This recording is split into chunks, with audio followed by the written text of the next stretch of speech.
All right, Daniel 7, and we've covered just briefly, we read over the beast last time, so we'll be in verse 7, Daniel 7 7.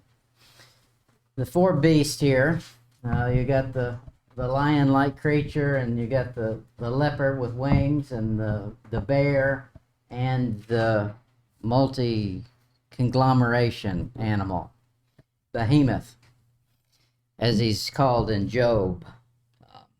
Okay, Daniel 7, verse 7. It says, "After this I saw in the night visions, and behold, a fourth beast, dreadful and terrible and strong exceedingly. And it had great iron teeth. It devoured and brake in pieces, and stamped the residue with the feet of it. And it was diverse from all the beasts that were before it, and it had 10 horns." That's quite an animal. That was when I was growing up, that's what you always wanted, was a 10-point buck. You wanted to go out and you find you one of those.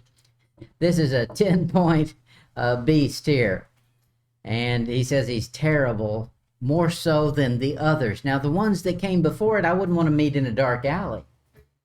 But he says this one here, it's worse than anything I could put a name on. Look at verse 8, Daniel 7, 8. "I considered the horns, and behold, there came up among them another little horn before them. There were 3 of the first horns plucked up by the roots. And behold, in this horn were eyes like eyes of a man, and mouth speaking great things. I beheld till the thrones were cast down, and the Ancient of Days did sit, whose garment was white as snow, and the hair of his head like pure wool. His throne was like a fiery flame. His throne was like the fiery flame, and his wheels as burning fire." So there you got that Ezekiel wheels in the wheel.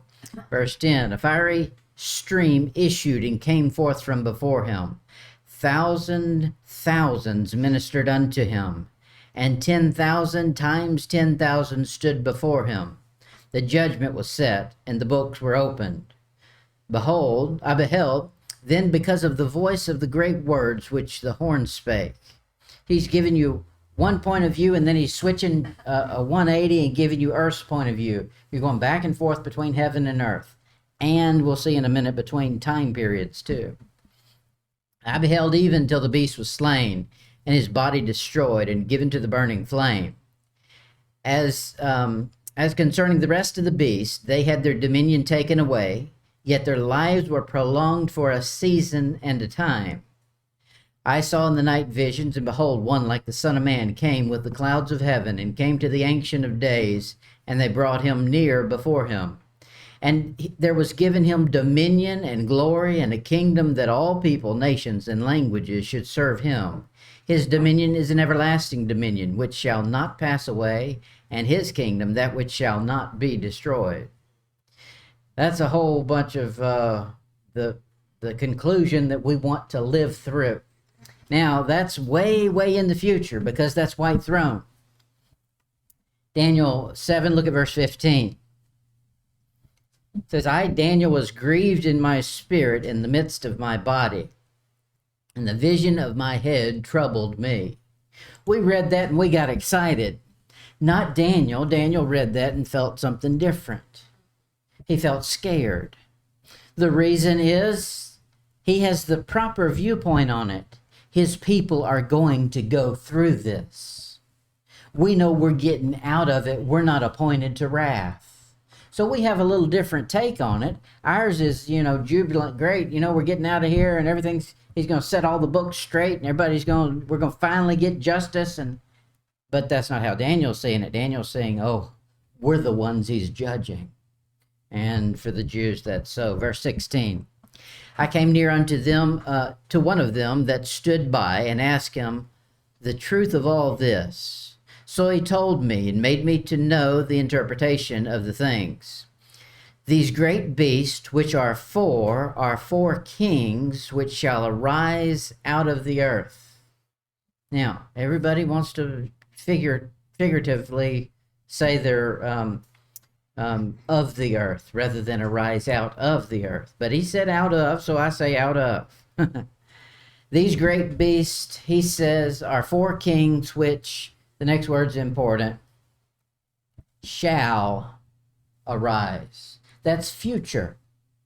Daniel is writing. When is he writing this? If you back up to verse 1, he says it's, what, the first year of Belshazzar? Okay. So this sets a time stamp on how these images correlate to the beast or the image that we found in Daniel 2. Daniel 2 was an image that was and identifying different kingdoms.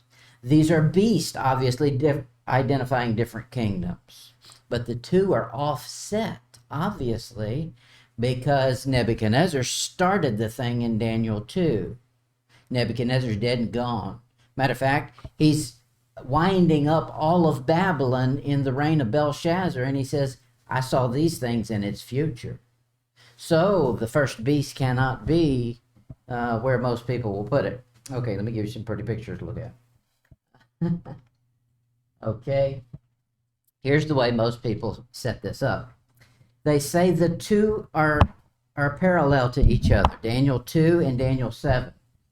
So they put Nebuchadnezzar as Babylon, the head of gold, and they match it with the lion. Obviously, cannot be that way because Daniel said these are future. Hasn't happened yet. Now, this is going to completely change how things play out. And I'm not going to give you a whole bunch of the other viewpoint of it. I tried to find a simple way to do that. It's hard enough to give it to you simply the right way. So I'll just give it to you what I think is the right way, and then you can go study it and compare it to what you see on the other viewpoints. Let's see, I've got you another one. This is right. This is Dr. Ruckman's flow chart on it, and it's good. And that gives you Persia, Greece, Rome, and then the Antichrist. The reason that the other ones are so bad is because they always end with Rome. Rome doesn't end it. The Antichrist ends it. If you make it start with, like the other people did, Nebuchadnezzar being the same as the lion, and you end at Rome, there's no Antichrist. But that's not the way the passage is laid out. The passage is laid out, some supernatural beast shows up, just like it does in Revelation. Daniel 2, verse 38. Daniel 2:38.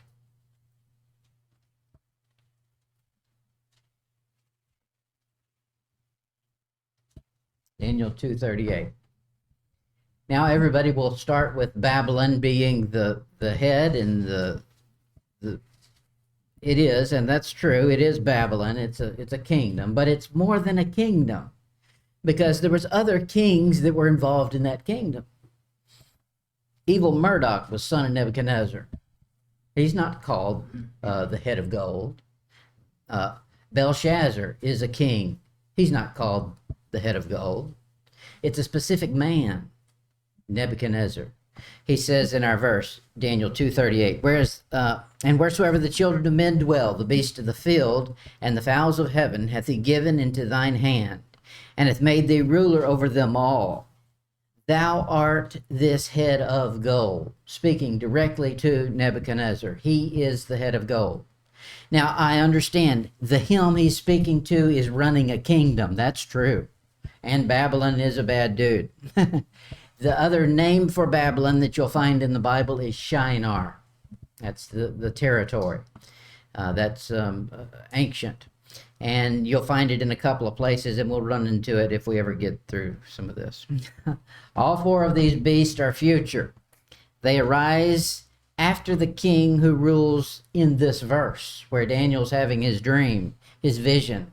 He says, I didn't dream that the king that's on the throne right now was one of these beasts. He said, I dreamed it's all future. So don't try to make Belshazzar one of them. He can't be. It's got to be future. Or Daniel would have said, just like he did with Nebuchadnezzar, thou art this head of gold. Daniel would have said to Belshazzar, thou art the lion with the wings. And he didn't. He said it's all future. Belshazzar's the last king of Babylon. And that ended in chapter 5. So the first beast that arises after Babylon is gone is the lion. The lion, therefore, would be Babylon. It wouldn't be Babylon. It would be Persia. The modernists will tell you it's Babylon. The Jews have a different take on it too. They say, and this might be something you can play with, they say the point of view is not the Gentile kingdoms of the world. I've got a reason I don't follow that train of thought, but the Jews say God is dealing with Israel only. Therefore, the viewpoint is what kingdom is ruling Judah at the time. And so because of that, they don't have the kingdom of Rome, they have the Republic of Rome, which changes and it gives you 2 Romes instead of 1 in the beast, and they've got all kinds of weird numbers that they come up with. So the bear would be Greece and the leper would be Rome. The last beast, of course, is the Antichrist, the devil himself. His kingdom correlate with the image in the toes and the iron mixed with clay, and that image that is destroyed by obviously God. The leper in the verse 6 has 4 heads and 4 wings. Now we can say that's probably a type of the United States. And if we do it that way, then we got to figure out what the 4 is there for. 4 is the 4 corners of the earth is usually how it's viewed in the Bible. You'll see 4 as the 4 winds or the 4 corners. That's even done today. They still use that terminology. America has its fingers on everything that moves on the 4 corners of the earth. It used to be Britain, but not anymore. They were replaced. We became the superpower. After World War II, it's us who was the superpower. Russia has tried, but they've never made the acclaim that America has. America started with, unfortunately, 13 colonies.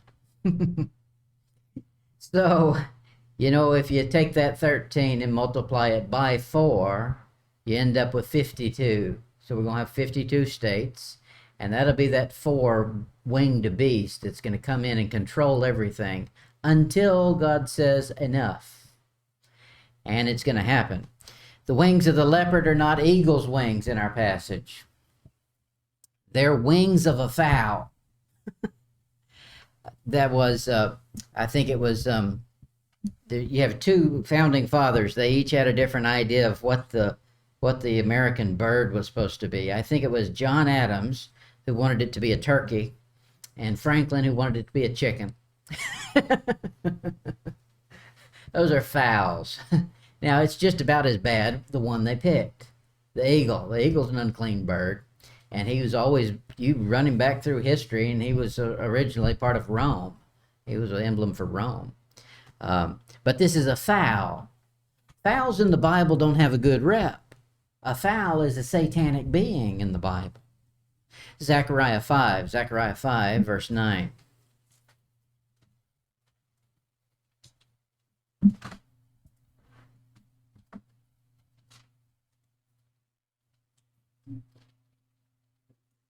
Everybody wants to paint the angels with wings on them. And if you painted an angel with 2 wings on it, you've just painted a demon. Zechariah 5, verse 9. Then lifted I up mine eyes and looked, and behold, there came out 2 women, and the wind was in their wings, for they had wings like the wings of a stork. Stork has 2 wings, not 4. And they lifted up the ephah between the earth and heaven. Then said I to the angel that talked with me, Where do these go? Where do these bear the ephah? And he said unto me, To build an house in the land of Shinar, that's Babylon. And it shall be established and set there upon its own, on her own base. Okay, that's that. That's Zechariah. What did I say? I probably told you wrong. It's Zechariah 5:9. Yeah, 5:9 to 11. Now Daniel 1 verse 2. That demonic being, he says right here, has got an affinity with a certain plot of land. It's Shinar. We found the same thing in Genesis chapter 11. That's Babel. It was first built there. It's in Erech and Akkad and Shinar, the territories. Daniel 1, verse 2. The Lord gave Jehoiakim, there we go, king of Judah, into his hand, with part of the vessels of the house of God, which he carried into the land of Shinar, to the house of his God, and he brought the vessels into the treasure house of his God. Sounds similar to what we read before, doesn't it? Now, this being is trying to set up a base of operations, and he's going to use Babylon as a place to do it. More than likely, that's the original spot of Eden, and that's his affinity with it. And he wants to get back there and make it, the center of the universe. The beast that has 10 horns matches the 10 toes of Nebuchadnezzar's beast, or Nebuchadnezzar's image with the 10 toes there. So the final Gentile kingdom that shows up on the earth before Christ's coming is the satanic, Antichrist-run system with 10 kings. Now, they don't have to have the name of king. They can have the power of king. You'll find many what do they call it, royal figures who didn't carry the name king, but they sure acted like a king. I dare say Hitler would be a king. Stalin would be a king. All of those guys were kings, even though they didn't carry the title king. We'll find out in Revelation that the Antichrist meets up with some guys for 1 hour and gives them power as though they were kings. Daniel 7, verse 23.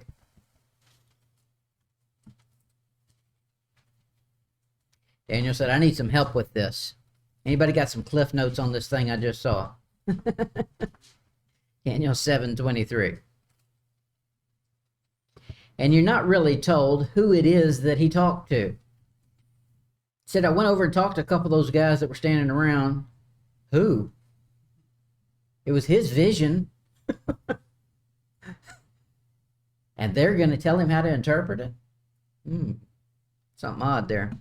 Verse 23. Thus he said, the fourth beast shall be the fourth kingdom upon the earth. Okay, so more than just a man.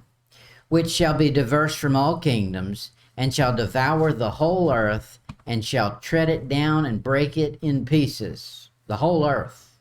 Verse 24.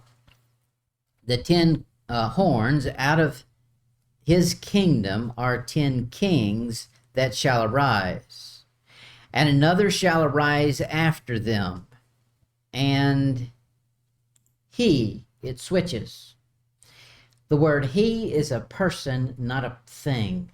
A kingdom would be an it. He says, he shall be diverse from the first, and he shall subdue 3 kings. So he knocks out 3 of them, sets them up and knocks them down. The beast is not just a kingdom, he's the actual king himself of the kingdom. So this last one is no doubt the Antichrist himself. Daniel 7, verse 17. These great beasts which are 4 kings. So while there are kingdoms, there's specific kings God's pointing out. Just like we had not we, but they had kings in Babylon that were of no note to God. We find 4 of them for sure that we can identify in the Bible. However, there's others that are not even mentioned in the Bible that were kings in Babylon. God says they don't mean anything. There's certain men that he's called the king of this kingdom. Just like there's principalities and powers that represent certain kingdoms. So the Antichrist shows up, and he's got these 10 kings that are going to rule with him at some point. He knocks out 3 of those kings, and he becomes the head honcho. Daniel 7, verse 8. It says, I considered the horns, and behold, there came up among them another little horn, before whom There were 3 of the first horns plucked up by the roots, and behold, in this horn were eyes like eyes of a man, and a mouth speaking great things. So obviously this is a supernatural being. However, it's cloaked itself in the garb of a human. If you study it, you'll find that mess is going on and always has been going on from Genesis 6 all the way through. The satanic supernatural beings out there are not content to stay out there. E.T.'s wanting to phone home and it's your home. Daniel 7 verse 24. And the 10 horns out of his kingdom are 10 kings that shall arise, and another shall arise after them, and he shall be diverse from the first, and he shall subdue 3 kings. Wars and rumors of wars. This is going to make that look like, a comic strip. This is not wars and rumors. This is actual devastation. It's going to make the little exercise they're doing over in Israel right now look like a warm-up. Not even a warm-up. A dry run. So this little horn in verse 8 is the Antichrist, and he's identified as a man, even though there's more to him than just a man. In this horn are eyes and a mouth, and this mouth, he said, speaks great things. Doesn't mean good things, means great, large. And this is the thing we find about the Antichrist, is he's pompous, because he's the king of pride.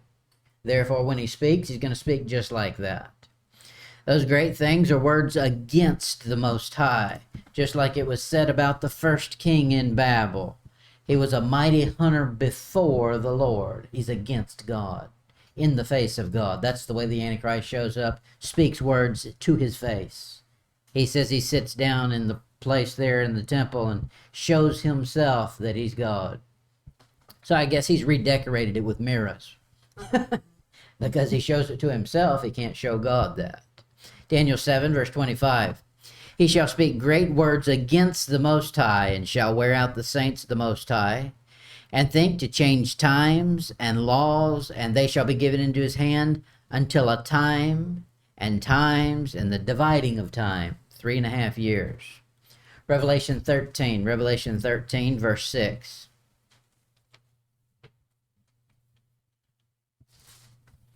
Revelation 13, 6. And he opened his mouth in blasphemy against God, to blaspheme his name and his tabernacle, and them that dwell in heaven. Now, this is not a vain threat. He's been there. He goes up to heaven and is in the judgment in order to be an accuser.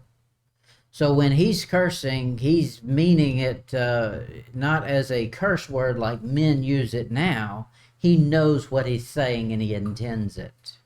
Daniel 7, verse 9. Daniel 7, 9. Let's lighten up the mode here. Get some happy good times. Daniel 7, verse 9. I beheld till thrones were cast down, and the Ancient of Days did sit, whose garment was white as snow, and the hair of his head like pure wool. His throne was like the fiery flame. Now, I like the way that's worded. It doesn't say like a fiery flame, like the fiery flame. As though there's one specific fiery flame that's unique to God. And there is. And his wheels as burning fire. A fiery stream issued and came forth from before him. Okay? Do you think he's just up there doing charades? He's doing something with this fiery stream. Obviously, it's burning something up. We'll get to it in a minute. And then you see all the hosts that's up there in heaven. Obviously, that's the white throne judgment because the books are open. Look at Revelation 20, verse 12.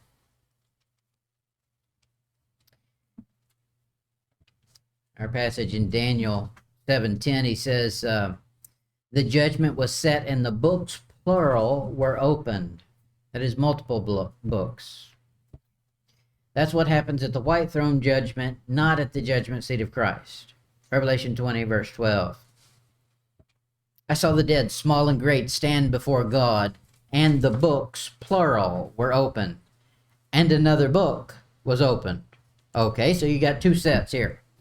You've got a library on this side, and you've got one book on this one. I like that. There's just something powerful sounding about that. One book equals a library. He says, which is the book of life, and the dead were judged out of those things which were written in the books according to their works. Now let's put our thinking cap on. You got a stack of books over here, and you've got a book right here called the book of life. He says, which one are they going to get judged out of? Well, it says it in the verse. Were judged out of those things which were written in the books, the stack, rather than the book, singular. Okay? So, more than likely, here's what's going on. The book of life is a registry. You're going to look through there, okay, you're in here, but it looks like you got blotted out. Or you didn't get blotted out. Okay, your name is in there, your registry. Now let's identify it according to who you are. Okay, so look up that name just like the catalog system that you do in the library. So they pull your book out. And in that book, you're judged according to your works, what you've done and not done. And therefore, not everybody gets the same judgment. This is not everyone going to hell or the lake of fire. These are the Old Testament saints too that have to be judged for reward. Okay, so they're going to be judged by their books, by their works in those books. The Ancient of Days here, we know who that is. That's obviously God, God the Father. He's from everlasting to everlasting. Of course, he's in his pre-existence before Genesis. Genesis is a book he wrote. Therefore, he had to predate it. Genesis 1:1, he says, in the beginning, God created the heaven and the earth. If he did it and told us about it, he was there before he did it. That's pretty simple. Look at Psalm 102. Psalm 102, verse 25.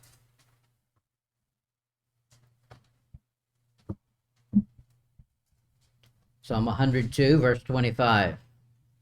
We're talking about a time before Jesus Christ was created or took on flesh, was on the earth. Psalm 102, verse 25. Of old thou hast laid the foundation of the earth, and the heavens are the work of thy hands. Psalm 90, verse 2. Before the mountains were brought forth, wherever thou hadst formed the earth and the world, even from everlasting to everlasting, thou art God. So there's one God that's always been. I know our human mind can't figure that out. For us, there's a beginning. Therefore, we try to force everything to have a beginning. But one day our mind will be fixed. Habakkuk 1, verse 12. Habakkuk 1, verse 12. Art thou not from everlasting, O Lord my God, mine Holy One? We shall not die, O Lord, thou hast ordained them for judgment, and Almighty God, thou hast established them for correction. I'm breaking right into the verse to give you one thing to look at. He's from everlasting. Therefore, he is the Ancient of Days. As old as days are, that's how old he is. Now, here's a weird thing that you got to force your mind to figure out, or not figure out, just accept it. That when he's saying the Ancient of Days, it's also Jesus Christ. Jesus Christ is also the Ancient of Days because he's in the Father. The two were together. Before the world began, they were one in the same. Therefore, if God was the Ancient of Days, so is Jesus. And we're going to see these two play back and forth. Micah 5, verse 2. Micah 5, verse 2. But thou, Bethlehem Ephratah, though thou be little among the thousands of Judah, yet out of thee shall come forth unto me that is to be ruler in Israel, whose going forth have been of old and old from everlasting. So he's saying right there the same accolades that God the Father has. He's been from everlasting. So we got a weird thing going on. Ancient of Days shows up to the Ancient of Days and says, hey, you want to handle this? Sure, let me give you this kingdom. Okay, I own this one and you own it too, and now let me give it to you. At the white throne judgment, God judges men by Jesus Christ. We've read that over and over. John 5, verse 22. John 5:22. It says, for the Father judgeth no man, but hath committed all judgment unto the Son. Okay, so Jesus is your judge. The world knows that for some reason. I don't know why. That's a scary thing to imagine. That's a very condemning statement to say. You can't judge me, only Jesus can. Well, he's going to. Acts 17:31. It's one of my favorite verses. Acts 17:31.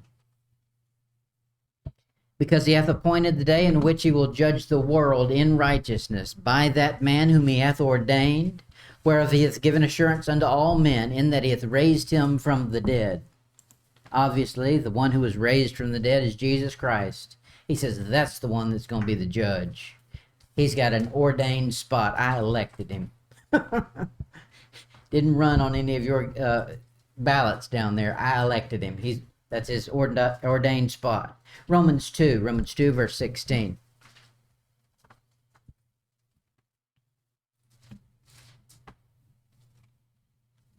Look at this weird wording. In the day when God shall judge the secrets of men by Jesus Christ, according to my gospel. So now it's God doing the judging according to Jesus Christ. So they're back in as one unit again.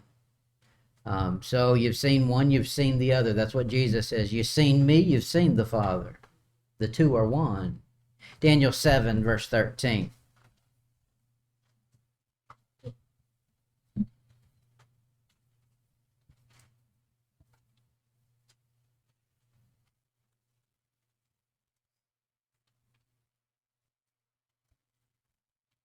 Where did I say? Daniel 7:13. I saw in the night visions, and behold, one like the Son of Man. That's how Jesus is referred to. Came in the clouds of heaven, and came to the Ancient of Days, and they brought him near before him. Revelation 1, verse 14. Notice Jesus is going to look just like the figure of the Ancient of Days. Revelation 1:14. He says his head and his hairs were white like wool, as white as snow, and his eyes were a flame of fire. So you've got in heaven that God the Father and God the Son as one being. And obviously that's a judgmental creature. That's not the sweet, he's our buddy, come to the bonfire. No, he starts the fire. 2 Corinthians 5. 2 Corinthians 5, verse 19. Notice how they switch in and out of character.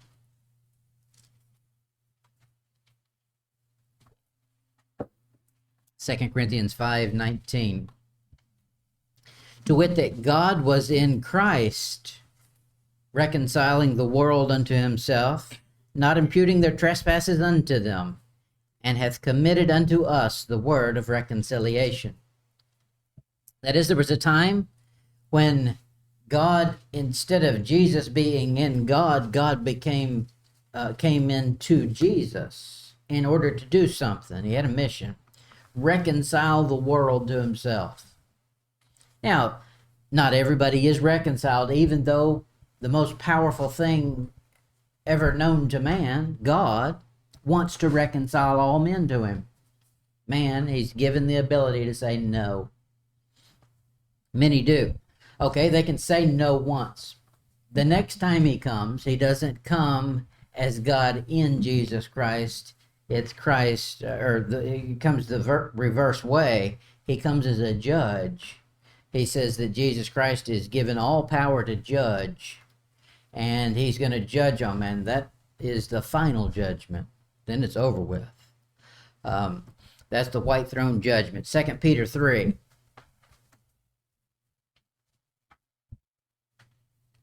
2 Peter 3, verse 10.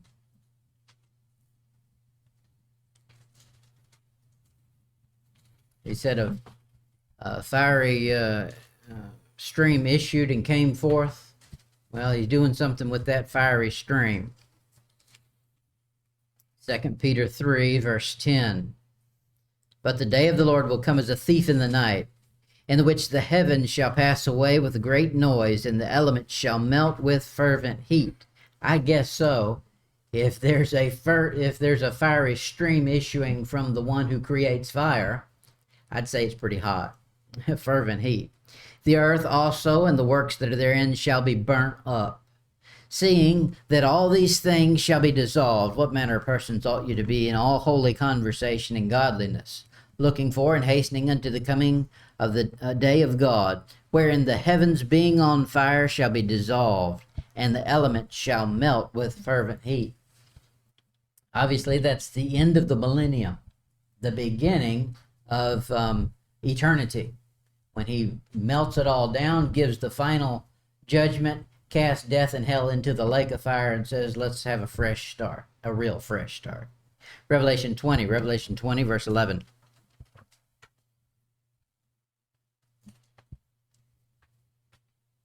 Revelation 20:11. It says, and I saw a great white throne, and him that sat on it, from whose face the earth and heaven fled away, and there was found no place for them. I guess it would fled away. If an all-consuming fire decides it's going to do some consuming, there ain't nothing left. Okay, what he has decided is going to remain is the souls he's going to judge. And those have to stand where they are on nothing. That's a scary spot. When you're wondering, how am I able to even stand here? And that being that just destroyed everything I knew as reality is now mad at me, that's a scary day. You're going to wish at that point you had Jesus Christ as your attorney. Now that day of the Lord, it's also called the day of God in Peter, when he burns up all the elements. Joel 1.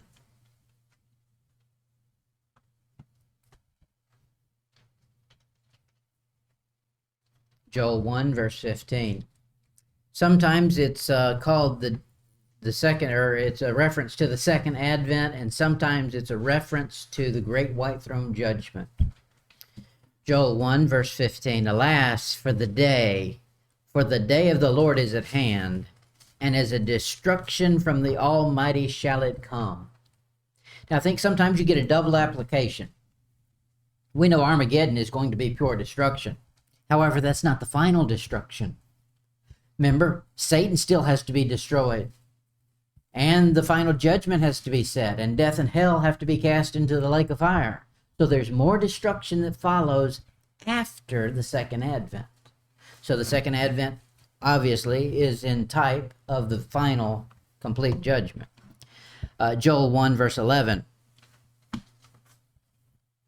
Be ashamed, O you husbandmen, howl, O you vine dressers, for the wheat and for the barley, because the harvest, the field is perished.